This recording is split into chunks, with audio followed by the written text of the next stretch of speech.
Hello, US 101 history class. Welcome to week 9. And I just want to say here, I realize that this is the time of the semester where it gets really difficult to keep it going. We get tired. I want you to I just want to keep celebrating your hard work and letting you know that I understand it's difficult to keep up. And I want you to keep communicating with me, when you're kind of struggling with anything.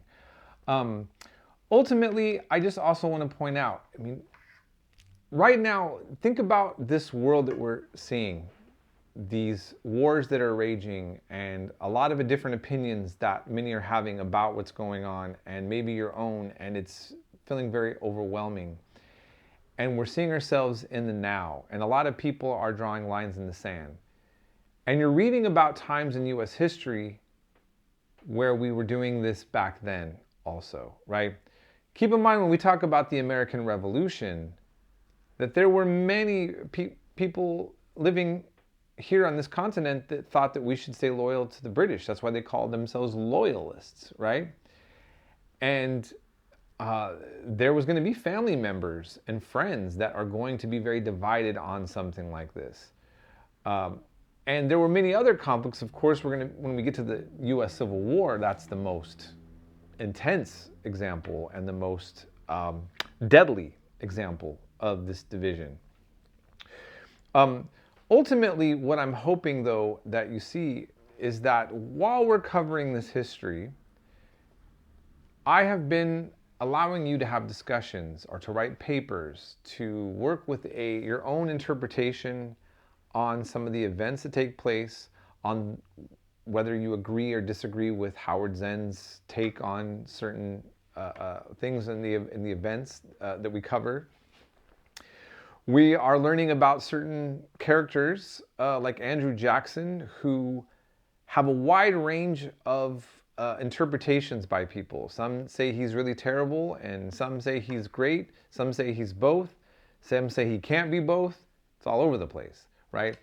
And so think about those histories and think about where we're at now, right? And so what I'm just hoping that this does for you is it makes you realize the importance of history in general. That having an understanding and a context of things and some ability to kind of process how other people can also interpret things. I myself have very strong opinions that can be very difficult to contain at times. And I do my own activism, and you may do the similar things. And of course, we have to know what other people are thinking, why they feel the way that they do. We have to come to that understanding.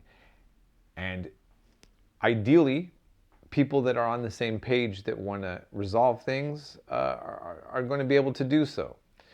As we see in our history, a lot of times that's not what's happened. So we teach our children in school to do conflict resolution, to try to work things out, and we condemn people who are uncompromising. Or we should say we get on top of kids for that behavior. But in nation states and politics, the exact opposite is allowed to happen, right? And so, again, I just want you to really just take to heart that this history, you're learning the past, but through that, you're getting a better understanding of what's going on. And I'll leave it at that. And so if you have any other questions about anything, just let me know.